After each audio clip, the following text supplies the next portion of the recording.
नमस्कार। उसके बाद देखिए हम लोग यहाँ पर अपने next chapter number 13 surface area and volume की तरफ आगे बढ़ेंगे। जहां पर आज इस वाली वीडियो में हम लोग क्या करने वाले हैं, इसी सरफेस एरिया एंड वॉल्यूम में जिस जिस फॉर्मूले का यूज होता है, चाहे वो आपके पास क्यूबॉइड हो, चाहे वो आपके पास क्यूब हो, स्फेयर हो, हेमीस्फेयर हो, कोन हो या फिर सिलेंडर हो, होलो सिलेंडर हो, कैसा भी रिजल्ट आपके सामने हो, कैसे भी 3D फिगर आपके सामने हो, उस फिगर में हम लोग उसके फॉर्मूले को देखने वाले हैं कि अगर आपके सामने ये होगा तो क्या ये फॉर्मूला होगा, ये होगा तो यहाँ पर क्या फॉर्मूला होगा। ये आपको समझ आया? तो सबसे पहले बात करेंगे हम लोग यहाँ पर अपने क्यूबॉइड के। जैसे कि आप लोग जानते हैं कि जो क्यूबॉइड होता है वो आपके पास रेक्टेंगल का 3D वर्जन होता है। रेक्टेंगल आपके सामने वो शेप होती है जिसकी अपोजिट साइड तो आपस में इक्वल होती हैं, लेकिन उसकी जो लेंथ और ब्रेथ है वो आपस में इक्वल नहीं होती। मतलब इस टाइप का जो आपके पास फिगर होता है उसको हम लोग यहाँ पर रेक्टेंगल कहते हैं, जहां पर उसकी जो अपोजिट साइड है वो तो आपस में इक्वल होती हैं, लेकिन जो उसकी लेंथ और ब्रेथ है वो आपस में जरूरी नहीं है कि यहाँ पर इक्वल हो। मतलब वो इक्वल नहीं होती। अगर इक्वल हुई तो स्क्वायर बन जाएगा, वो हमारा नेक्स्ट टॉपिक है। तो ये आपको समझ आया? तो अगर हम लोग इसी रेक्टेंगल का 3D वर्जन के बारे में बात करेंगे, मतलब इसी रेक्टेंगल को हम लोग 3D में पढ़ेंगे। जैसे ये रेक्टेंगल है वो अभी हमारे यहाँ प्लेन पर है, वो अभी हमारा 2D में है। अगर हमने इसका 3D शेप बनाया, मतलब इसको 3D में कंसीडर करा, तो हमारे पास जो भी रिजल्ट निकल कर आता है, जो भी हमारे पास शेप निकल कर आती है, उसको हम लोग क्यूबॉइड कहते हैं। और जनरली क्यूबॉइड जो होता है वो आपके पास यहाँ पर कुछ इस शेप का होता है। मैं यहाँ पर आपके पास शेप बना दे रहा हूं, कुछ इस शेप का आपके पास क्यूबॉइड होता है। ये आपको समझ आया? जहां पर क्यूबॉइड में आपके पास लेंथ और ब्रेथ वाला पार्ट तो इक्वल होता नहीं, मतलब यहाँ पर लेंथ ब्रेथ तो इक्वल है नहीं। यहां पर इसके पास 2D में रेक्टेंगल में सिर्फ दो साइड होती हैं, एक तो लेंथ और एक यहाँ पर ब्रेथ। लेकिन यहां पर अगर हम 3D की बात करें तो इसके पास तीन साइड हो जाती हैं, एक तो लेंथ, एक ब्रेथ और एक यहाँ पर हाइट। LBH, लेंथ, ब्रेथ और यहाँ पर हाइट। ये आप लोगों को याद रखना है। जैसे आप देख सकते हैं ये जो मेरा यहाँ पर ग्रीन बोर्ड है, ये ग्रीन बोर्ड यहाँ पर एक क्यूबॉइड की शेप का है, क्योंकि इसके पास ये लेंथ है, आप लोग देख सकते हो, इसके पास ये ब्रेथ है, आप देख सकते हैं, ये जो इसकी यहाँ पर ये वाली ब्रेथ होती है, ये इसकी यहाँ पर ब्रेथ है, और इसकी ये कुछ ना कुछ हाइट भी है। और ये लेंथ, ब्रेथ, हाइट तीनों आपस में डिफरेंट है। अगर दो सेम भी है तो जो पक्का तीसरी वाली अलग होगी। मतलब इसमें जरूरी ऐसा रिजल्ट आता है कि अगर लेंथ ब्रेथ के इक्वल हो भी गया तो वो हाइट के इक्वल नहीं होगा, अगर ब्रेथ हाइट के इक्वल हो गया तो वो लेंथ के इक्वल नहीं होगा। मतलब तीनों ऑप्शन में से कोई ना कोई एक डिफर जरूर होगा, और दोनों भी हो सकते हैं, एक भी हो सकता है, लेकिन डिफर जरूर होगा। तो क्यूबॉइड आपके सामने रेक्टेंगल का 3D वर्जन होता है, जहां पर उसके पास लेंथ, ब्रेथ, हाइट जो होती है वो डिफरेंट होती हैं। सबसे पहले हम लोग यहाँ पर बात करेंगे सरफेस एरिया की, कि ये जो सरफेस एरिया होता है इसका क्या मतलब है। जैसे मान लीजिए मैंने यहाँ पर इस बुक को ले रखा है, अब ये मेरे पास यहाँ पर बुक है, अब ये बुक जो है वो सेम क्यूबॉइड की शेप का है, क्योंकि ध्यान से देखो, इसके पास ये लेंथ है, इसके पास यहां पर ये ब्रेथ है, इसके पास यहां पर ये हाइट है। तो लेंथ, ब्रेथ और ये हाइट, इसका मतलब ये 3D वर्जन है। आप कहीं से भी देख सकते हैं कि तीनों चीज दिख रही हैं, इसकी तीनों साइड दिख रही हैं, इसका मतलब यहां पर ये क्यूबॉइड है। तो क्यूबॉइड जब है तो क्यूबॉइड का सरफेस एरिया, मतलब इसकी सरफेस देखना कौन कौन सी है, एक सरफेस, दूसरी सरफेस, तीसरी सरफेस, चौथी सरफेस, पांचवी सरफेस और यहां पर ये छठी सरफेस। मतलब ये जो इसके ऊपर का पोर्शन है, ये जो इसके ऊपर का पोर्शन है, ये जो इसके ऊपर का पोर्शन है, इसी को हम लोग सरफेस कहते हैं। और अगर इसी सरफेस का, इसी ऊपर वाले पोर्शन का हम लोग क्या कर लें, अगर हम इसका एरिया निकाल लें, हम लोग इसका क्या कर लें, एरिया निकाल लें, तो उसको हम लोग सरफेस एरिया कहते हैं। उसके बाद यहां पर लिखा हुआ है वॉल्यूम।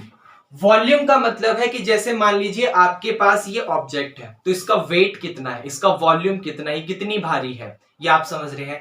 तो वो हम लोग यहाँ पर वॉल्यूम की बात करेंगे, ये कितना स्पेस कवर करके चल रही है। जैसे मान लीजिए पानी आपके सामने किसी एक नदी में बह रहा है, तो मैंने आपसे किसी एक फिक्स पोर्शन, मान लीजिए दिल्ली से लेकर या यमुना नदी की अगर हम लोग बात करें, तो मैंने आपसे ये कहा कि मान लीजिए वजीराबाद से लेकर मयूर विहार तक बहने में उसका वॉल्यूम बताइए। आज के दिन 19 जुलाई के दिन अगर वजीराबाद से हम मयूर विहार की बात करें, तो उस नदी में जितना भी पानी है उसका वॉल्यूम बताइए। इसका मतलब हमें ये निकालना है कि उस पानी ने कितना स्पेस कवर कर रखा है, कितना स्पेस उसने घेर रखा है, ये उसका वॉल्यूम है। अगर हम लोग किसी ऑब्जेक्ट की बात कर रहे हैं, तो उस ऑब्जेक्ट का वजन कितना है। जैसे आगे क्वेश्चन में हम लोग करेंगे कि मून जो है वो अर्थ से इतना हल्का है, इतना भारी है, इसका मतलब हम उसके वॉल्यूम की बात कर रहे हैं। तो वॉल्यूम का मतलब समझ आया कि कोई चीज कितनी भारी है, उसने कितना स्पेस ऑक्यूपाई कर रखा है, ये 3D वर्जन में उसका वॉल्यूम होगा। क्या आपको वॉल्यूम का मतलब समझ आया? तो जैसे हम लोग क्यूबॉइड की बात कर रहे हैं, तो इस क्यूबॉइड का वॉल्यूम क्या है, ये बुक कितनी भारी है, इसने कितना स्पेस यहाँ पे कवर कर रखा है। अगर भारी की बात चल रही है, वेट की बात चल रही है, तो भी वॉल्यूम निकालते हैं। और अगर यहाँ पर जनरली बुक है, तो बुक में हम लोग वेट की बात करते हैं। और यहाँ पर अगर हम लोग बात करेंगे कि इसने कितना स्पेस घेर रखा है, तो भी हम लोग यहाँ पर वॉल्यूम की बात करेंगे। ये समझ आया? बस अब दोनों देखो, ऐसा तो हो नहीं सकता कि वेट और कितना वजन घेर रखा है दोनों की दोनों सेम हो। यहां पर एक छोटा सा डिफरेंस होता है।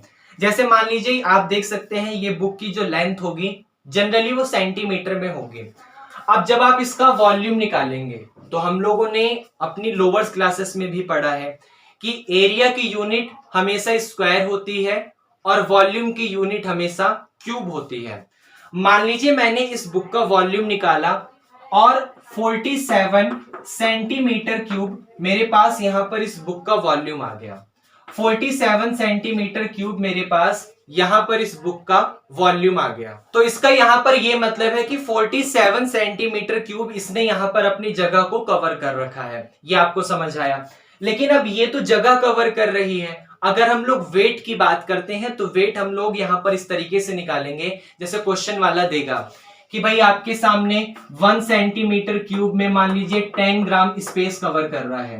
मान लीजिए 1 सेंटीमीटर क्यूब आपके सामने 100 ग्राम कवर कर रहा है, या फिर 1 सेंटीमीटर क्यूब आपके सामने सिर्फ 1 किलोग्राम को कवर कर रहा है। ऐसे कुछ भी दे सकता है वो आपके सामने इसको ग्राम कह सकता है, वो मिलीग्राम कह सकता है, वो अपने रिजल्ट से कुछ भी देगा। तो यूनिट तो हमारे पास सेंटीमीटर क्यूब में आएगा, मतलब इसने इतने सेंटीमीटर क्यूब की जगह को कवर कर रखा है। ये आपके पास वॉल्यूम था। लेकिन अगर उसी वॉल्यूम को हम लोग वेट में कन्वर्ट करना चाहेंगे, जैसा कि मैंने आपको बताया, अगर हम नदी की बात करते हैं, तो जो नदी है हमारे पास, हम उसको ये बताएंगे कि उस नदी ने इतनी सेंटीमीटर क्यूब, इतने मीटर क्यूब, इतने किलोमीटर क्यूब, क्योंकि नदी तो किलोमीटर में होती है, बड़ी बड़ी होती है, तो इतने किलोमीटर क्यूब उसका यहां पर वॉल्यूम है। लेकिन अगर ये बताएंगे कि जैसे मान लीजिए अर्थ की बात हो रही है, या मून की बात हो रही है, या मान लीजिए इस बुक की बात हो रही है, इसके वजन की बात हो रही है, तो मुझे ये देखना होगा, या फिर क्वेश्चन वाला ये देगा कि इतने सेंटीमीटर क्यूब में, या इतने मीटर क्यूब में, या इतने किलोमीटर क्यूब में कितना स्पेस भरा हुआ है, मतलब उसका इतने मीटर क्यूब में कितना वेट है। जैसे ये बुक है, अगर इस बुक का आप 1 सेंटीमीटर क्यूब वाला पार्ट देखेंगे, तो एग्जाम्पल के लिए लेट करा कि 1 सेंटीमीटर क्यूब में 10 ग्राम आपके पास वेट है, तो फिर 47 सेंटीमीटर क्यूब में कितना होगा, 47 की मल्टीप्लाई कर दो, तो 470 ग्राम आपके सामने यहां पर इस बुक का वेट हो गया। तो आपने देखा कि वॉल्यूम से हम लोगों ने यह भी पता करा कि उसने कितना स्पेस ऑक्यूपाई कर रखा है, और वॉल्यूम से हम लोगों ने उसके वेट के बारे में भी पता करा। तो क्वेश्चन में अगर कहीं भी आपके सामने वेट की बात हो या फिर स्पेस ऑक्यूपाई की बात हो, तो आप समझ जाइएगा कि वॉल्यूम की बात कर रहा है। और अगर सरफेस एरिया की बात हो, कि जैसे मान लीजिए सरफेस एरिया भी बता देता हूं क्वेश्चन में कैसे यूज होगा।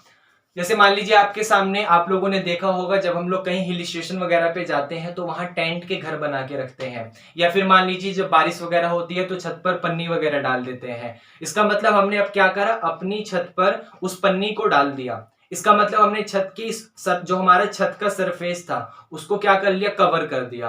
कवर करने का मतलब मुझे कैसे पता चलेगा कि जो मेरे पास ये छत है इसका यहाँ पर एरिया क्या है, कितनी बड़ी पन्नी मुझे यहाँ पे ढकनी है, तो मैं क्या करूंगा, उसका एरिया निकालूंगा। तो क्वेश्चन में अगर कहीं पर भी कैनवास का यूज हो, कैनवास मतलब कपड़े वगैरह का यूज हो कि वो इतना स्पेस उसको ढकना है, उसको ऐसे करना है, उसको ऐसे करना है, तो आप समझ जाइएगा कि सरफेस एरिया की बात हो रही है। मान लीजिए कोई क्वेश्चन वाला कहता है कि ये दीवार है, इस दीवार पर मुझे पेंट करना है, तो पेंट करने के लिए क्या करो, सरफेस एरिया वगैरह निकालो, बाद में कॉस्ट वगैरह निकाल लेना। मतलब सरफेस से रिलेटेड क्वेश्चन में आपको कुछ भी दिख जाए, सरफेस पर ये करना है, सरफेस पर ये करना है, ये करना है, ये करना है, तो सरफेस एरिया निकालना है। क्या आपको ये समझ आया? अब जो सरफेस एरिया है वो भी आपके पास यहाँ पे 2 टाइप्स का होता है। सबसे पहले मैं आपको दोनों बता देता हूं। एक होता है लेटरल सरफेस एरिया, एक होता है आपका lateral surface area, lateral surface area, और एक आपका होता है टोटल सरफेस एरिया, जिसको नॉर्मली सरफेस एरिया भी कहते हैं। मतलब वहां पर ना लेटरली या फिर टोटल नहीं लगाना पड़ेगा। अगर आपने कह दिया सरफेस एरिया, इसका मतलब आप टोटल सरफेस एरिया की बात कर रहे हैं, और लेटरल सरफेस एरिया एक अलग चीज है, समझिएगा। मान लीजिए जैसे आपके पास आप किसी समय किसी न किसी रूम में बैठे होंगे, मान लीजिए मैं इस रूम में यहाँ पर पढ़ा रहा हूं, तो इस रूम के पास यहाँ पे 6 सरफेस है, ऊपर नीचे अगल बगल, या सॉरी आमने सामने अगल बगल ऊपर नीचे, 6 मेरे पास ऑप्शन है, 1 2 3 4 और ये 5 है। ये समझ आया? लेकिन मान लीजिए मैं सिर्फ अपने इस 4 दीवार की बात करता हूं, मैं ऊपर जमीन और नीचे की बात नहीं करता। ये आप समझ रहे हैं? मैं सिर्फ 1 2 3 4 सिर्फ इस 4 दीवार की बात कर रहा हूं, अपने ऊपर वाले सरफेस या फिर नीचे वाले सरफेस की बात नहीं कर रहा। सिर्फ इस 4 दीवार की अगर मैं बात करूंगा तो उसको मैं यहां पर लेटरल सरफेस एरिया कह दूंगा। क्या कह दूंगा? Lateral surface area.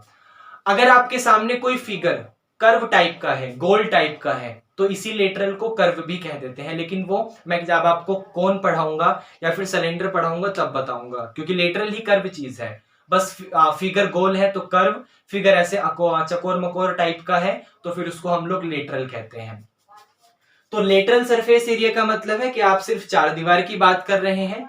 Total surface area के मतलब है कि आप उसकी जितनी भी दीवार है, ऊपर नीचे अगल बगल दाएं बाएं अड़ोसी पड़ोसी जितनी भी दीवार है, सारी दीवार की बात कर रहे हैं। तो आपको ये समझ आया? अगर आप लोग क्यूबॉइड का लेटरल सरफेस एरिया निकालते हैं तो उसका बहुत ही आसान फॉर्मूला है 2l प्लस बी इंटू में h। मतलब l और b को प्लस करो और फिर 2 और h की मल्टीप्लाई कर दो। लेकिन अगर आप उसका यहाँ पे टोटल सरफेस एरिया निकालते हैं तो उसका फॉर्मूला है 2 के साथ एल बी प्लस का बी एच और प्लस का यहाँ पे H L. L B plus का बी एच और प्लस का यहाँ पे एच एल। जैसे मैं आपको समझाता हूं, मान लीजिए इस बुक की ये यहां पर लेंथ है, ये यहां पर लेंथ है, ये यहां पर इसकी ब्रेथ है, और ये यहां पर इसकी मान लीजिए इस तरीके से, ये यहां पे इस तरीके से ये हाइट है। अब समझिएगा ध्यान से, अब आपके पास ये वाला पोर्शन भी है और ये वाला पोर्शन भी है, तो इस पोर्शन की बात करूंगा तो लेंथ भी है, और इस पोर्शन की बात करूंगा, मान लीजिए ये हाइट है और ये लेंथ है, तो लेंथ और हाइट दोनों चीज है, लेंथ और हाइट दोनों चीज है। तो LH 2 बार आ रहा है, इसलिए 2 बार LH, 2 बाहर कॉमन में लिखा है। इसके पास ब्रेथ भी है, इसके पास हाइट भी है, इसके पास ब्रेथ भी है क्योंकि देख सकते हैं ब्रेथ, और इसके पास हाइट भी है, तो BH भी 2 बार आ रहा है, बाहर कॉमन में लिखा है। उसके बाद किसकी बात करें? ये हो गया, ये हो गया, ये अच्छा, ये अब आई थिंक आपका कौन सा बचा है? ये बचा होगा या फिर ये बचा है, पता नहीं, जो भी बचा है, एल भी बचा हुआ है ना। हाँ, एक तो लेंथ बची होगी और एक आपका ब्रेथ बचा होगा। मतलब ये हो गया, ये हो गया, ये हो गया, ये हो गया, अब ये बचा। तो एक आपके पास लेंथ है और एक आपके पास ब्रेथ है। सेम वैसे ही एक आपके पास लेंथ है और एक आपके पास ब्रेथ है। एल भी 2 बार है, तो यहाँ पर एल भी लिखा है, 2 बाहर कॉमन में लिखा है, क्योंकि 2 इसके पास भी था, इसके पास भी था, इसके पास भी था, इसलिए 2 को हमने क्या करा, 2 को कॉमन में लिख दिया। वैसे ही लेटरल निकाला, बस लेटरल में फर्क इतना है कि अपने ऊपर वाली छत को और नीचे वाली छत को हमने यहां पर नहीं लिया, इसलिए हमने देखो, अगर इसकी मल्टीप्लाई कर दोगे तो H की मल्टीप्लाई होगी तो 2 के साथ LH प्लस का BH आएगा।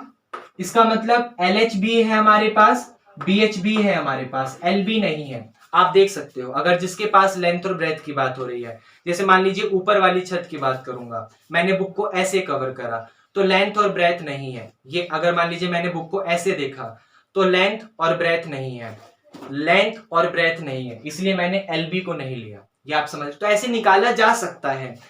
तो आप लोग याद रखिएगा कि अगर लेटरल सरफेस एरिया की बात हो रही है, चार दीवार की बात हो रही है, तो 2L plus B into H, और अगर टोटल सरफेस एरिया की बात हो रही है तो 2 के साथ LB प्लस का BH और प्लस का H। इतना आपको याद रहेगा। फाइनली बात करेंगे हम लोग अपने इसी क्यूबॉइड के वॉल्यूम की। तो हमारा जो क्यूबॉइड का वॉल्यूम होता है, आप लोग जानते हैं क्यूबॉइड के पास सिर्फ 3 साइड होती हैं, लेंथ, ब्रेथ और हाइट। तो आप कुछ मत करो, उसकी यहां पर लेंथ, ब्रेथ और हाइट की मल्टीप्लाई कर दो, आपके पास यहां पर उस क्यूबॉइड का वॉल्यूम आ जाएगा। मतलब अगर आपको क्यूबॉइड की वॉल्यूम निकालना है तो आप उसकी लेंथ, उसकी ब्रेथ और उसकी हाइट की मल्टीप्लाई कर दो, आपका वॉल्यूम आ जाएगा। इतना आपको समझ आया। और सबसे इंपॉर्टेंट चीज, अगर आप एरिया की बात कर रहे हो तो याद रखना एरिया की जो यूनिट होती है वो हमेशा स्क्वायर यूनिट होती है। मतलब अगर सेंटीमीटर है तो सेंटीमीटर स्क्वायर, किलोमीटर है तो किलोमीटर स्क्वायर, मिलीमीटर है तो मिलीमीटर स्क्वायर, कुछ भी हो स्क्वायर लगा दो। और वॉल्यूम जो होता है वो हमेशा क्यूब होता है, उसकी यूनिट हमेशा क्यूब यूनिट होती है। जो भी रिजल्ट लगा हो क्यूब लगा दो, centimetre cube, kilometre cube, millimetre cube, nanometre cube, decametre cube, decimetre cube, कुछ भी क्यूब लगा दो, वो वॉल्यूम की बात करेगा। और स्क्वायर लगा दो तो वो एरिया की बात करेगा। तो आपको क्यूबॉइड के बारे में समझ आया। ओके, उसके बाद बात करेंगे हम लोग यहाँ पर अपने क्यूब की। क्यूब जो होता है वो हमारा यहाँ पे स्क्वायर का 3D वर्जन होता है। स्क्वायर आपके पास वो प्लेन फिगर होता है 2D फिगर में, 2D शेप होती है जिसकी लेंथ और ब्रेथ आपस में सेम होती है। अगर आपने इसका 3D वर्जन बनाया, इसकी लेंथ, ब्रेथ और हाइट को भी कवर कर लिया, तो इसका मतलब आपके पास जो भी शेप निकल कर आएगा उसको हम लोग क्यूब कहेंगे। क्यूब की शेप आपके सामने सेम क्यूबॉइड की तरह होती है, बस यहाँ पर चेंज इतना सा होता है कि इसकी लेंथ, इसकी ब्रेथ और इसकी हाइट हमेशा सेम होती है। मतलब जो इसकी लेंथ है वही इसकी ब्रेथ है और वही इसकी हाइट है। क्या आपको ये समझ आया? अच्छा, यहां पर भी अगर आप इसका लेटरल सरफेस एरिया निकालते हैं, लेटरल का मतलब सिर्फ इसके सरफेस की बात करते हो, इसके चारों दीवार की बात करते हो, के पास लेटरल सरफेस एरिया होगा यहाँ पे 4L स्क्वायर। बस जो भी आपके पास साइड है उसका आप क्या कर दो, स्क्वायर कर दो, मतलब साइड का स्क्वायर कर दो और उसी में 4 की मल्टीप्लाई कर दो, आपका लेटरल सरफेस एरिया आ जाएगा। अगर आप लोग अपने इसी क्यूब के टोटल सरफेस एरिया की बात करोगे, इसी क्यूब के टोटल सरफेस एरिया की बात करोगे तो वहां पर 6 साइड होती हैं। किसी भी कमरे की 6 साइड होती हैं, तो 6 के साथ L स्क्वायर, L का मतलब उसकी साइड है, 6 के साथ साइड का स्क्वायर कर दो, आपके साथ उसका टोटल सरफेस एरिया आ जाएगा। और अगर आप उसके यहां पर वॉल्यूम की बात करते हो तो वॉल्यूम आपके पास जो भी साइड दी हुई है उस साइड का क्यूब कर दो। मतलब जो भी आपके पास उसकी लेंथ है या ब्रेथ है या हाइट है, तीनों एक ही चीज है, आप उसका क्यूब कर दो, आपके पास वॉल्यूम आ जाएगा। तो बहुत आसान है। क्यूब का LSA का मतलब लेटरल सरफेस एरिया। तो अगर आप क्यूब के लेटरल सरफेस एरिया की बात करते हो तो 4L स्क्वायर।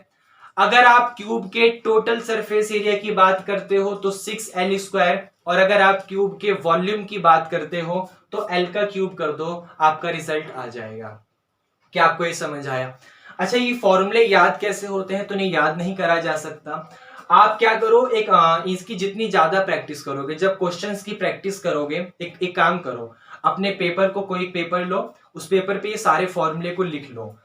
लिखने के बाद उसको आप हमेशा अपने पास रखो। जब भी क्वेश्चन की प्रैक्टिस करोगे तो स्टार्टिंग में तो याद होगा नहीं, तो क्वेश्चन की प्रैक्टिस कर रहे हो, फॉर्मूला आ गया, अच्छा ये फॉर्मूला है, लिखा, तो फॉर्मूला देखा और आप फिर उसे सॉल्व कर रहे हो। तो ऐसे जब 5-6 क्वेश्चन या फिर मैक्सिमम 10 क्वेश्चन की प्रैक्टिस कर लेते हैं तो फॉर्मूले अपने आप याद होना स्टार्ट हो जाता है। तो फॉर्मूले आप इन्हें अगर याद करोगे तो फिर आज हो जाएगा, कल भूल जाओगे पक्का। लेकिन अगर आप प्रैक्टिस करते जाओगे, अगर मान लो आपने याद करा, लिख लो, फिर आधे घंटे बाद याद करा लिख लो, फिर आधे घंटे बाद अच्छा एक बार बिना देखे लिख लो। तो ऐसे आपको याद होता चला जाएगा। और आप चाहो तो फॉर्मूले को याद करने के लिए 1247 ये एक फॉर्मूला होता है, मतलब एक रिजल्ट होता है जिससे आप किसी भी चीज को बड़ी आसानी से याद कर सकते हो। 1247 मतलब पहले दिन तो उसको याद करो, ठीक है। आपने चाहे देख के याद करा, चाहे बिना देखे याद करा, जैसे भी याद करा पहले दिन याद कर लिया। दूसरे दिन फिर उसका रिवीजन करो, आपको याद है तो रिवीजन करो, भूल गए हो तो देख के रिवीजन करो, मतलब फिर से दूसरे दिन याद कर लिया। पहला दिन हो गया, दूसरा दिन हो गया, तीसरे दिन छोड़ दो, कुछ मत करो, उसको देखो ही मत। चौथे दिन फिर उसका रिवीजन करो, मतलब 1247 पहले दिन याद करा, दूसरे दिन फिर रिवीजन करा, तीसरे दिन कुछ करना ही नहीं है, चौथे दिन फिर रिवीजन करा, याद हो गया चौथे दिन भी, पांचवें छठे दिन भूल जाओ, सातवें दिन फिर रिवीजन करो और आपको ये पता चलेगा कि सातवें दिन आपको वो काफी अच्छे तरीके से याद हो चुका है। तो आप इस वाले रूल का भी यूज कर सकते हो, आपको याद हो जाएगा। तो याद रखिएगा क्यूबॉइड का LSA 4L², TSA 6L² और वॉल्यूम साइड का क्यूब। क्या आपको ये समझ आया? ओके। उसके बाद बात करेंगे हम लोग यहाँ पर स्फेयर की। जैसे आप लोग मान लीजिए बॉल वगैरह से आप लोगों ने कभी ना कभी तो देखी होंगी, फुटबॉल हो गई, क्रिकेट बॉल हो गई, वॉलीबॉल हो गई, ऐसे आपके सामने जो बॉल होती हैं उसी फिगर को, उसी शेप को हम लोग यहाँ पर स्फेयर कहते हैं। वो आपके पास एक सर्कल का 3D वर्जन होता है। जैसे यहाँ पर ये जो सर्कल है वो एक प्लेन पर बना हुआ है, वो एक 2D वर्जन में बना हुआ है। लेकिन अगर आप इसका 3D वर्जन निकाल लेंगे जिसके पास कोई ना कोई लेंथ, कोई ना कोई ब्रेथ, कोई ना कोई हाइट जरूर हो, हालांकि सर्कल के अंदर तो सब चीज सेम होता है, डायमीटर ही होता है सब, और डायमीटर तो सर्कल का सेम ही होता है। तो लेकिन होता तो है ना कि सर्कल, जैसे मान लीजिए बॉल है तो बॉल की ये लेंथ है, ये लेंथ है, ये ब्रेथ है, ये हाइट है, तो इसकी तीनों चीज होती हैं। तो उसको हम लोग यहाँ पर स्फेयर कहते हैं, जो कि जनरली बॉल टाइप का होता है।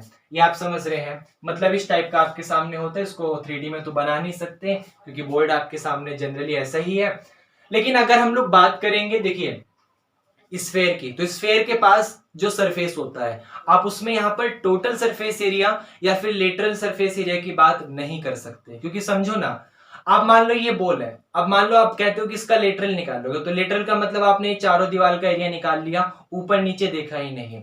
अब उसी बॉल को हल्का सा घुमा दो तो बॉल घूम गई, लेकिन उसमें कोई फर्क नहीं पड़ा, फिगर में कोई फर्क नहीं पड़ता। बॉल की डिजाइन भी वैसा ही है, बॉल का शेप भी वैसा ही है, सब चीज उसका वैसा ही है।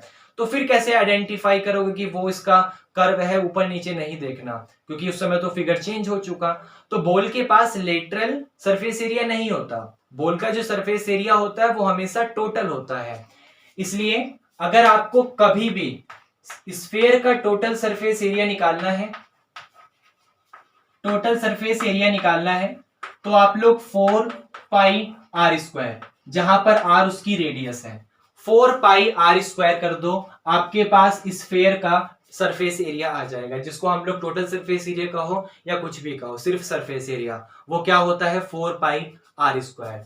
लेकिन अगर आप लोग यहां पर इसी स्फेयर के वॉल्यूम की बात करोगे तो स्फेयर का वॉल्यूम होता है 4/3πr³।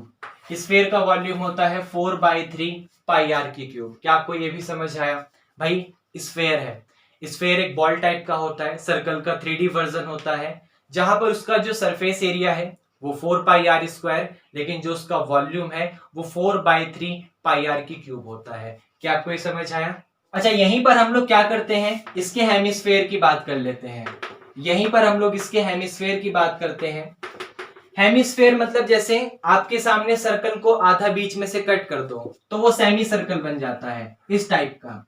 अगर आपने क्या करा, अपने इसी सेमी सर्कल का 3D वर्जन ले लिया, मतलब जैसे बॉल को बीच में से आधा कट कर दो तो आपके पास वो हेमिस्फेयर जो सेमी सर्कल की तरह होता है, उसको 3D वर्जन में हम लोग हेमिस्फेयर कहते हैं। तो बॉल को बीच में से आधा कट करने के बाद वो हेमिस्फेयर बन जाती है।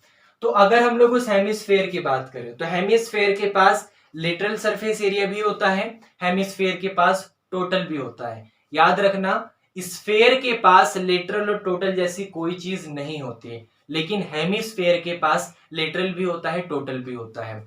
क्योंकि जैसे मान लो ये बॉल है, अगर आप इस बॉल के सिर्फ ये नीचे वाला जो कर्व पोर्शन है, इस कर्व पोर्शन की बात करो, मैंने कर्व क्यों बोला, क्योंकि मैंने आपको क्यूबॉइड के वक्त बताया था कि लेटरल को ही हम लोग कर्व भी कह सकते हैं। बस lateral surface area, curve surface area एक ही चीज है। कर्व इसलिए बोलते हैं क्योंकि स्फेयर गोल है, लेटरल इसलिए बोला था क्योंकि क्यूबॉइड ऐसे चौकोर टाइप का था। ये आपको समझ आया? तो अगर हम इसके कर्व सरफेस एरिया की बात करें तो कर्व सरफेस एरिया का मतलब जो इसका कर्व वाला पोर्शन है, गोल वाला, सिर्फ उसकी बात हो रही है। अगर हम लोग टोटल की बात करें तो इस गोल वाले के अलावा हमें ये ऊपर वाला पोर्शन भी लेना है। जैसे ये बॉल है, बॉल में हम लोगों ने क्या करा, अगर हम लोग कर्व सरफेस एरिया की बात कर रहे हैं तो हम लोगों ने ये वाला पोर्शन भी ले लिया। मतलब ये वाला पोर्शन 4 पाई आर स्क्वायर का आधा कर दो, 2 पाई आर स्क्वायर हमारे पास हेमिस्फेयर का कर्व सरफेस एरिया होता है। लेकिन यहीं पर अगर हम इसके टोटल सरफेस एरिया की बात करें तो इस कर्व के अलावा हम लोग ये ऊपर वाला पोर्शन भी ले रहे हैं। और आपको पता है अगर आप उसके बॉल वगैरह के ऊपर वाले पोर्शन को कट करते हो तो वो बिल्कुल गोल होता है। गोल होने का मतलब सर्कल होता है, और सर्कल का एरिया क्या होता है, पाई आर स्क्वायर। तो इसी 2 पाई आर स्क्वायर में अपने पाई आर स्क्वायर को प्लस कर दो, क्योंकि याद रखना अभी मैं हेमिस्फेयर पढ़ा रहा हूं तो उसके ऊपर का भी जो पोर्शन होता है वो बिल्कुल सर्कल होता है। आगे चल के मैं सिलेंडर या फिर कोन पढ़ाऊंगा तो वहां पर भी उसके ऊपर का पोर्शन सर्कल ही होता है, और सर्कल का एरिया क्या होता है, पाई आर स्क्वायर। तो 2 पाई आर स्क्वायर में पाई आर स्क्वायर प्लस कर दो तो 2 और 1 आपका 3 पाई आर स्क्वायर, यहाँ पर फाइनल रिजल्ट आ गया। मतलब हेमिस्फेयर का C S A 2 pi R square और इसी हेमिस्फेयर का T S A 3 pi R square. क्या आपको ये समझ आया? उसके बाद यहाँ पर आपका वॉल्यूम आता है। हेमिस्फेयर का जो वॉल्यूम होता है कुछ नहीं करना, 4/3 पाई आर क्यूब का आधा कर दो। तो 4/3 पाई आर क्यूब का आधा क्या होता है, 2/3 पाई आर की क्यूब। ये उसका यहाँ पर वॉल्यूम हो गया। मतलब हेमिस्फेयर का अगर सी एस ए निकालोगे, कर्व सरफेस एरिया, तो 2 पाई आर स्क्वायर। अगर हेमिस्फेयर का टी एस ए निकालोगे, टोटल सरफेस एरिया, तो 3 पाई आर स्क्वायर। और अगर इसी हेमिस्फेयर का वॉल्यूम निकालोगे तो 2/3 पाई आर की क्यूब। क्या ये आपको समझ आया? उसके बाद हमारे पास नेक्स्ट आता है यहाँ पे स्फेरिकल सेल। नेक्स्ट आता है हमारे पास यहाँ पे स्फेरिकल सेल। स्फेरिकल सेल मतलब जैसे आपके पास एक स्फेयर होता है। अब आपने क्या करा, मान लीजिए आपके पास ये स्फेयर है। मैंने यहाँ पर जनरली आपके पास 2D में डायग्राम बनाया क्योंकि 3D में तो पॉसिबल ही नहीं है। तो आप लोग क्या करो, ये स्फेयर है, इसको 3D में समझो। मैंने क्या करा, उसको जैसे स्फेयर को बीच में से कट करके निकाल लिया तो आपके पास ये इस टाइप की शेप बचेगी। जैसे आपके पास चूड़ी वगैरह या फिर कड़ा वगैरह होता है तो उस टाइप का शेप है। बस समझ लीजिए वो थोड़ा सा यहाँ पर मोटा है, जो मोटे मोटे कंगन से होते हैं वो आपके पास स्फेरिकल सेल होता है। आप समझ पा रहे हैं, जो मोटे मोटे जो राजा महाराजा पहने करते थे कंगन वगैरह टाइप के, वो आपके पास यहाँ पर स्फेरिकल सेल होता है। क्योंकि सोचो ना, है तो वो भी 3D शेप का, है तो वो भी यहाँ पर गोल, बस उसमें इतना सा फर्क है कि उसके बीच का पार्ट नहीं होता, ताकि आप लोग उसको हाथ में ऐसे डालकर इस तरीके से पहन सको। क्या आप समझ पा रहे हो? क्या आप इमेजिनेशन कर पा रहे हो कि उसको ऐसे बीच में से ऐसे डाल के पहन सको? तो वो यहाँ पर इस तरीके से आ जाता है जहां पर ये उसकी सेल है। और ये जो आपके सामने फिगर है ये स्फेरिकल टाइप का है, इसलिए मैंने उसको यहाँ पर स्फेरिकल सेल कहा है। अब आपको पता है क्योंकि है तो यहाँ पर ये भी एक स्फेयर ही, तो इसके पास कोई ना कोई रेडियस तो होगी ही। तो मान लीजिए इसकी जो बाहर वाली रेडियस है, देखो यहाँ पर टोटल 2 सर्कल है।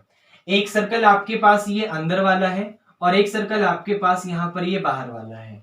मान लीजिए बाहर वाले सर्कल का नाम मैं कैपिटल आर देता हूं, सॉरी, बाहर वाले सर्कल की जो रेडियस है उसका नाम मैं कैपिटल आर देता हूं, और जो अंदर वाले सर्कल की रेडियस है उसका नाम यहां पर मैं स्मॉल आर देता हूं। और मुझसे किसी ने कहा कि आप ये बताइए कि ये जो आपके सामने सेल है इसकी थिकनेस बताइए, इसकी मोटाई के बारे में बताइए। तो मैं क्या करूंगा, कुछ नहीं करना। अगर मुझे इसकी यहां पर थिकनेस निकालनी है, अगर मुझे थिकनेस निकालनी है तो मैं अपने कैपिटल आर में से स्मॉल आर को माइनस कर दूंगा, मेरे पास उसकी थिकनेस आ जाएगी। मतलब एक्सटर्नल रेडियस में से इंटरनल रेडियस को माइनस कर दो, रिजल्ट आपका आ जाएगा। जैसे मैं आपको समझाता हूं, जैसे मैं आपको ये समझाता हूं, मान लीजिए अगर मैं इस डस्टर की बात करता हूं, तो इस डस्टर की बात अगर मैं यहां पर करूंगा और मैंने आपसे ये पूछा कि ये जो इसकी थिकनेस है इस थिकनेस के बारे में बताना है कि इसकी थिकनेस क्या होगा। आप देख सकते हैं ये बिल्कुल बस दोनों में फर्क इतना है स्फेरिकल सेल और इसमें कि ये आपके सामने एक क्यूबॉइड शेप का है जिसका बीच वाला पोर्शन मैंने उड़ा रखा है। स्फेरिकल सेल आपका एक स्फेयर टाइप का है, गोल टाइप का, जिसका बीच वाला पोर्शन मैंने उड़ा रखा है। मान लीजिए मैं इस थिकनेस की बात करूंगा क्योंकि आपके सामने ये एक सर्कल है तो इसकी जो थिकनेस होगी वो हमेशा हर पोर्शन पे सेम होगी। ये आपके सामने क्यूबॉइड है तो इसकी थिकनेस अलग अलग है। तो एग्जांपल के लिए लेट करो कि ये सब सेम है, थिकनेस इसकी सेम है। अगर मान लो ये इसका सेंटर है, ये बीच वाला इसका सेंटर है, ये यहाँ पे इसकी बाहर रेडियस, आपको ये थिकनेस निकालना है तो बाहर वाले में से ये पूरे वाले में से ये अंदर वाला माइनस कर दो, पूरे के पूरे बाहर वाले में से ये अंदर वाला माइनस कर दो तो आपके पास सिर्फ ये वाला बचेगा। वही काम मैंने भी यहाँ पर करा। इसकी बाहर वाली रेडियस कैपिटल आर थी, इस कैपिटल आर में से मैंने इस अंदर वाले आर को माइनस कर दिया, रिजल्ट मेरे पास उसकी थिकनेस के बारे में आ गया। क्या ये आपको समझ आया? अगर मैं इसके आउटर सरफेस एरिया की बात करूं, अगर मैं इसके यहां पर आउटर सरफेस एरिया की बात करूं जो बाहर का सरफेस एरिया है, तो बाहर के सरफेस एरिया के लिए सोचो रेडियस कितनी है कैपिटल आर, तो सरफेस एरिया हो जाएगा 4 पाई कैपिटल आर स्क्वायर। लेकिन अगर मैं इनर सरफेस एरिया की बात करूं, अंदर वाले यहां पर इस वाले सरफेस एरिया की बात करूं तो रेडियस कितनी है स्मॉल आर, तो मेरे पास इनर सरफेस एरिया हो जाएगा 4 पाई स्मॉल आर स्क्वायर। इतना आपको समझ आया? अब मान लीजिए मैं यहां पर इसके वॉल्यूम की बात करूंगा तो वॉल्यूम के लिए इसको सोचो, ये पूरा का पूरा एक स्फेयर मान के चलो। आपने ये समझो कि पूरे के पूरे एक स्फेयर में से आपने अंदर वाले स्फेयर माइनस कर दिया, पूरे के पूरे स्फेयर के वॉल्यूम में से। जैसे मान लो पूरा इमेजिनेशन करो, बहुत इंपॉर्टेंट है, पूरे के पूरे स्फेयर के वॉल्यूम में से अंदर वाला वॉल्यूम हटा दो, आपके पास ये सेल का वॉल्यूम आ जाएगा। आप समझ पा रहे हो भाई? पूरे के, जैसे ये डस्टर था, इस डस्टर में से मैंने क्या करा, पूरे के पूरे वॉल्यूम में से ये जितना अंदर वाला पार्ट गायब है उसका वॉल्यूम हटा दूंगा तो मेरे पास इस डस्टर में जो ये सेल है उसका वॉल्यूम आ जाएगा। तो वही काम यहां पर भी करो। स्फेयर का वॉल्यूम होता है 4/3 पाई आर की क्यूब, तो बाहर वाला मतलब कैपिटल आर, तो 4/3 पाई के साथ कैपिटल आर की क्यूब में से माइनस कर दो। क्या माइनस करोगे? 4/3 पाई के साथ स्मॉल आर की क्यूब। दोनों के पास 4/3 पाई आपका कॉमन है, तो 4/3 पाई को कॉमन लेने के बाद यहां बचा कैपिटल आर क्यूब और माइनस का यहां पे बचा स्मॉल आर क्यूब, और यही आपके पास इस स्फेरिकल सेल का वॉल्यूम हो जाएगा। तो स्फेरिकल सेल के पास 4 चीजें होती हैं। थिकनेस निकालना है तो capital R minus small R, अगर उसका आउटर सरफेस एरिया तो 4 पाई जो बाहर वाली रेडियस है कैपिटल आर उसका स्क्वायर, अगर इनर सरफेस एरिया तो 4 पाई जो अंदर वाली रेडियस है स्मॉल आर उसका स्क्वायर, और अगर वॉल्यूम निकालना है तो 4/3 पाई के साथ ब्रैकेट के अंदर कैपिटल आर का क्यूब जो कि बाहर वाली रेडियस थी माइनस स्मॉल आर का क्यूब जो कि अंदर वाली रेडियस थी। क्या आपको ये समझ आया? उसके बाद हम लोग बात करेंगे यहां पर अपने हेमिस्फेरिकल सेल की। जिस तरीके से हम लोगों ने अभी स्फेरिकल सेल की बात करी, सेम उसी तरीके से हमारा आता है हेमिस्फेरिकल सेल। मतलब जैसे हमारा हेमिस्फेयर था, एक स्फेयर का अगर आप बीच में से काट दोगे तो हेमिस्फेयर बनता है, सेम वैसे ही हमारा हेमिस्फेरिकल सेल। मतलब आपके पास वो होता तो इस तरीके से है, बस फर्क इतना सा है कि बीच में से वो ऐसे हल्का सा कटा होता है, जैसे कटोरी नहीं होती घर की मोटी वाली, सेम उसी तरीके से आपका हेमिस्फेरिकल सेल आता है। आप समझ रहे हैं? ये इस तरीके से आपका यहाँ पर हेमिस्फेरिकल सेल आता है। अब आपको पता है क्योंकि ये हेमिस्फेरिकल सेल है तो कर्व टाइप का, बिल्कुल गोल टाइप का, 3D में है, चाहे आप इधर देखो, इधर देखो, इधर देखो, इधर देखो, कहीं भी देखो, तो यहाँ पे इसका कोई ना कोई सेंटर होगा। तो बाहर वाली रेडियस को मैंने कैपिटल आर दिया और अंदर वाली रेडियस का नाम मैंने स्मॉल आर दिया। तो सेम वही रीजन यहां पर भी आता है कि अगर आप अपने हेमिस्फेरिकल सेल के थिकनेस की बात करते हो, हेमिस्फेरिकल सेल के थिकनेस की बात करते हो, तो वो आपके पास capital R minus small R होगा। अगर आपको उसकी थिकनेस निकालनी है तो बाहर वाली रेडियस में से अंदर वाली रेडियस को माइनस कर दो, आपके पास उसका थिकनेस आ जाएगा। सेम उसी तरीके से अगर आप इसके यहाँ पर जो ये बाहर वाला पार्ट है, आउटर बोलो या फिर एक्सटर्नल बोलो, कुछ भी बोल दो, मान लो अगर आप इसके यहाँ पर external surface area, external surface area की बात करते हो तो हेमिस्फेयर का सरफेस एरिया क्या था 2πr²। अगर आप एक्सटर्नल की बात कर रहे हो तो बाहर वाले रेडियस की बात करोगे, बाहर वाली रेडियस मतलब कैपिटल आर की बात करोगे तो ये हो जाएगा 2π∭R²। लेकिन अगर आप यहां पर इसके इंटरनल सरफेस एरिया की बात करोगे तो उसके लिए आपकी रेडियस कितनी है स्मॉल आर, तो ये हो जाएगा यहाँ पे 2π∭R²। मतलब अगर आप एक्सटर्नल सरफेस एरिया की बात करोगे तो 2π∭R², और अगर आप इंटरनल सरफेस एरिया की बात करोगे तो 2π और स्मॉल r²।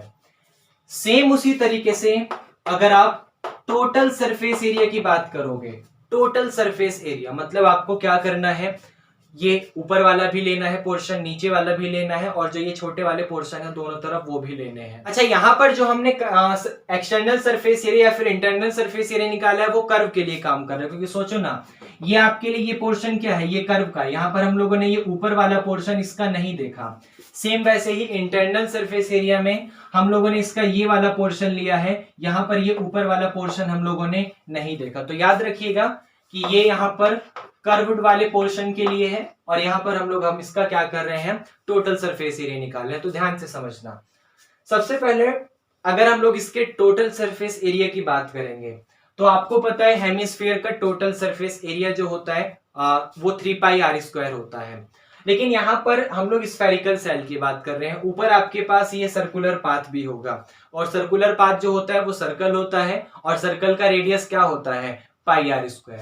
मतलब आपको क्या करना है, टोटल सरफेस एरिया में उसी अपने 3π, देखो 3π दो चीजें हैं, एक तो बाहर वाली रेडियस और एक अंदर वाली रेडियस। तो जो आपके पास हेमिस्फेयर स्फेरिकल में वो था हेमिस्फेयर वाला, उस हेमिस्फेयर वाले में हम लोग बाहर वाला पोर्शन देख रहे थे। यहां पर हम लोग टोटल लेंगे तो बाहर वाला लेंगे और फिर ऊपर वाला लेंगे, तो रिजल्ट आएगा 3π बाहर वाला, रेडियस बाहर वाली कितनी है R², और फिर ऊपर वाला पोर्शन लेना है, लेकिन ऊपर वाला पोर्शन अंदर वाला लेना है जो कि गोल होगा, जो कि बिल्कुल सर्कल टाइप का होगा, मतलब पाई के साथ स्मॉल r²। दोनों में से आपका पाई कॉमन मिलेगा, तो पाई को कॉमन लेने के बाद यहां पर बचा 3 के साथ R², और यहां पर आपके पास बचा जस्ट एक स्मॉल r²। तो याद रखिएगा, अगर थिकनेस निकालनी है तो R minus small r, external curve surface area निकालना है तो आपको 2π R², internal curve surface area निकालना है तो 2π स्मॉल r²। अगर वहां पर उसका टोटल सरफेस एरिया निकालना है तो पाई के साथ 3 R² प्लस स्मॉल r²। और सबसे लास्ट में अगर आपको यहीं पर इसका वॉल्यूम निकालना है तो वॉल्यूम में हेमिस्फीयर का वॉल्यूम क्या था 2/3 πr³, तो वैसे ही यहाँ पे 2/3 पाई, सेम वही काम जैसे स्फेरिकल में कर रहे थे कि बाहर वाले वॉल्यूम में से अंदर वाला माइनस कर दो। मतलब 2/3 पाई बाहर वाले के लिए R³ में से माइनस कर दो 2/3 पाई अंदर वाला, मतलब स्मॉल r³। दोनों के पास 2/3 पाई है तो अपने 2/3 पाई को कॉमन ले लो, आपके पास क्या बचेगा R³ माइनस का स्मॉल r³। क्या ये आपको समझ आया? उसके बाद बात करेंगे हम लोग यहाँ पर अपने राइट सर्कुलर सिलेंडर की, राइट सर्कुलर और फिर यहाँ पर सिलेंडर, इसकी हम लोग यहाँ पर बात करेंगे। इसका जो शेप होता है वो आपके सामने यहाँ पर इस टाइप का शेप होता है, इस टाइप का, जो भी आपके सामने ऐसा कोई कंटेनर हो गया इस टाइप का, या फिर आपके सामने जो पाइप वगैरह होती है वो इस टाइप की होती है, सिलेंडर टाइप की, क्योंकि वो ऊपर से भी गोल होती है नीचे से भी गोल होती है, बाकी उसका पोर्शन ऐसा होता है। या फिर मान लीजिए मैं किसकी बात करूं, जनरली आपके सामने यहाँ पे तो कोई ऐसा शेप मुझे नहीं दिख रहा, लेकिन आप लोग समझ जाइएगा कि किसकी बात करें। ये चौक, भूल गया, इसको तो भूल ही गया। आप देख सकते हैं चौक का ये वाला पोर्शन भी गोल है, चौक का ये वाला पोर्शन भी गोल है, बाकी ये वाला पोर्शन आपके पास एक कर्व टाइप का है, देख सकते हैं। तो इस वाले शेप को हम लोग यहाँ पर राइट सर्कुलर सिलेंडर कहते हैं। राइट सर्कुलर इसलिए कहते हैं, राइट यहाँ पर इसलिए लगा है क्योंकि जो आप देखिए ये आपकी यहाँ पर इसकी रेडियस होगी, आप देख सकते हैं ये बिल्कुल गोल है तो इसका बीच में कोई ना कोई सेंटर होगा। आप इस जगह से देखेंगे तो भी रेडियस आर, इस जगह से देखेंगे तो भी रेडियस आर, इस जगह से देखेंगे तो भी रेडियस आर। कहीं से भी देख लो रेडियस आपकी आर ही होनी है। तो अगर आपने यहां से एक वो डाला, लाइन डाला, तो ये बिल्कुल ना, मतलब ऊपर वाले सेंटर से एक लाइन डाला नीचे वाले सेंटर पे, तो वो बिल्कुल परपेंडिकुलर पे कट करेगा, क्योंकि बिल्कुल सीधी लाइन होगी। ये बिल्कुल गोल है, इसलिए हमने यहाँ पर उसको राइट लगाया। तो आप राइट सर्कुलर से कंफ्यूजन मत होइएगा, समझ जाइए कि सिलेंडर की बात कर रहा है तो सिलेंडर की बात कर रहा है। तो वो जो आपके पास राइट सर्कुलर सिलेंडर होता है, उसके पास भी दो चीजें होती हैं सरफेस एरिया में, एक कर्व सरफेस एरिया, एक total surface area.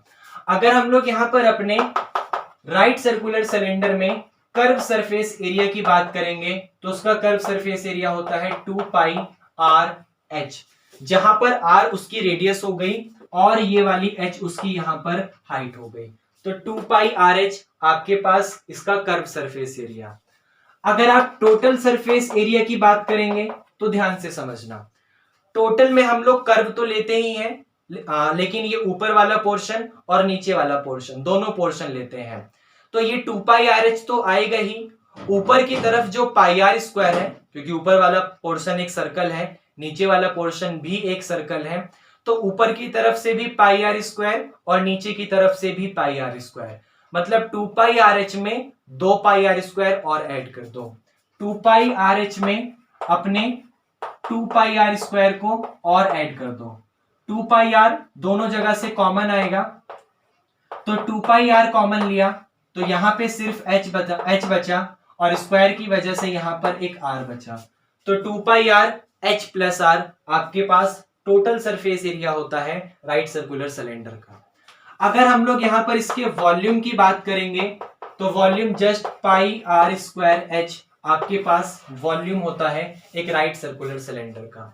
Right circular cylinder में तीन चीजें होती हैं। कर्व सरफेस एरिया क्या होता है 2 pi R H, total surface area 2 pi R के साथ एच प्लस आर, और वॉल्यूम क्या होता है पाई आर स्क्वायर एच। क्या आपको ये समझ आया? उसके बाद हमारे पास यहां पर आता है राइट सर्कुलर कोन। फाइनली हमारे पास यहां पर आता है एक राइट सर्कुलर कोन।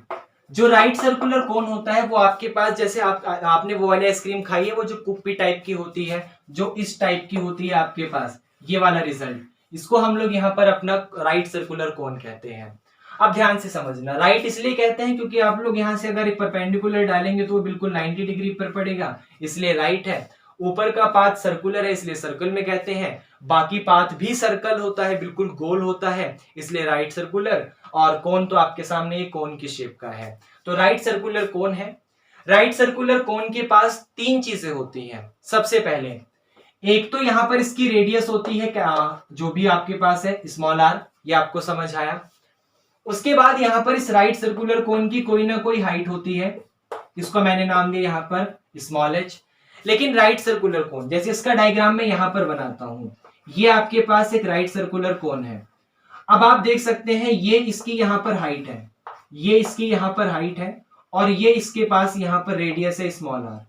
लेकिन इसकी एक स्लैंट हाइट भी होती है। स्लैंट हाइट का मतलब जो तिरछी ऊंचाई होती है, इसकी एक ये वाली हाइट भी होती है, और इस वाली हाइट का नाम मैं यहां पर देता हूं स्लैंट हाइट। और स्लैंट हाइट का मतलब स्मॉल एल। स्लैंट हाइट का मतलब स्मॉल एल।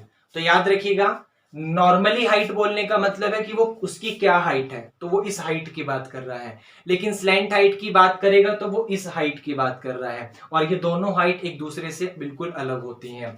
क्योंकि यहां पर देखिए ना, अगर आपने एक परपेंडिकुलर डाला तो ये परपेंडिकुलर आपके पास एक नॉर्मली हाइट है, ये आपके पास जो बेस का काम कर रहा है ये रेडियस है, और ये जो हाइपोटेनियस का काम कर रहा है ये आपके पास स्लैंट हाइट एल है। तो याद रखिएगा एच और एल दोनों एक दूसरे से अलग होते हैं। अब यहां पर मान लीजिए आपको ये एल निकालना है, तो एल निकालने के लिए आप लोग क्या करोगे, पाइथागोरस लगाओगे। तो पाइथागोरस के लिए बेस का स्क्वायर प्लस परपेंडिकुलर का स्क्वायर, तो बेस की जगह आर, परपेंडिकुलर की जगह एच। मतलब अगर आपको स्लैंट हाइट निकालना है, स्लैंट हाइट का मतलब अगर आपको यहाँ पर एल निकालना है, तो आप लोग क्या करोगे, अंडर रूट के अंदर एच का स्क्वायर प्लस का आर स्क्वायर कर देना, आपके पास एल आ जाएगा। अगर आप लोग यहाँ पर मान लीजिए आप लोग इसका यहाँ पर कर्व सरफेस एरिया निकालना चाहते हो, आप लोग इस नीचे वाले सरफेस की या फिर इस वाले सरफेस की बात नहीं करते, आप सिर्फ इसकी बात कर रहे हो, सिर्फ इसकी बात कर रहे हो जो आपके पास ये गोल टाइप का होता है, ऊपर की बात आप लोग नहीं कर रहे हो। तो उसका कर्व सरफेस एरिया होता है pi R L, pi 22/7, R radius और एल आपकी स्लैंट हाइट। लेकिन अगर आप लोग इसके यहाँ पर टोटल सरफेस एरिया की भी बात करते हो तो टोटल में ये कर्व वाला तो आएगा ही, पाई आर एल तो आएगा ही, लेकिन उसके साथ ऊपर वाला पोर्शन पाई आर स्क्वायर भी आएगा। इसलिए क्या करो, टीएसए निकालते वक्त अपने पाई आर एल में पाई आर स्क्वायर को प्लस कर दो। दोनों के पास से जब पाई आर को कॉमन लोगे तो यहां पर एल बचा और आर स्क्वायर की वजह से यहां पर आर बचा, तो पाई आर एल प्लस आर आपके पास टोटल सरफेस एरिया है एक राइट सर्कुलर कोन का। और सबसे लास्ट में अगर आप लोग इसके वॉल्यूम की बात करते हो तो कोन का वॉल्यूम होता है 1/3 पाई आर स्क्वायर एच। आपके पास कोन का वॉल्यूम होता है 1/3 पाई आर स्क्वायर एच, कोन का क्या है, कोन का वॉल्यूम है। तो याद रखिएगा, कोन के पास उसकी जो शेप होती है उसमें तीन चीजें होती हैं, रेडियस, एक जस्ट नॉर्मली हाइट और एक slant height. Radius R, height को एच और स्लैंट हाइट को एल। अगर आपको स्लैंट हाइट निकालना है तो अंडर रूट के अंदर H square plus R square. अगर आपको यहाँ पर उसका ये निकालना है कर्व सरफेस एरिया तो पाई आर एल। अगर आपको टीएसए निकालना है टोटल सरफेस एरिया तो पाई आर के साथ एल प्लस आर। और अगर आपको वॉल्यूम निकालना है तो 1/3 के साथ पाई आर स्क्वायर एच। क्या आपको कोन का भी समझ आया? ओके।